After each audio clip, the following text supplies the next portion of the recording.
বিজ্ঞান বলছে গড়ে 4 সেকেন্ড পর পর চোখের পলক ফেলে মানুষ। ওই 4 সেকেন্ডে নেইমার আয় কত জানেন?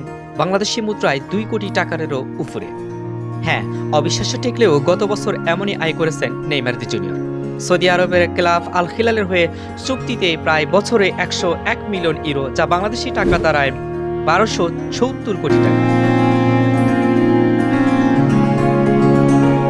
সৌদি আরবের ক্লাব আল হিলালের সঙ্গে যে চুক্তি, তাতে বছরে 101 মিলিয়ন ইউরো, প্রায় 1270 কোটি টাকা পাবেন ব্রাজিলিয়ান সুপারস্টার। বিশ্ব ফুটবলে সর্বোচ্চ আয় করা 3 ফুটবলের মধ্যে নেইমার দি জুনিয়র অন্যতম একজন। 2024 সালে চোটের কারণে মাত্র 42 মিনিট মাঠে ছিলেন নেইমার।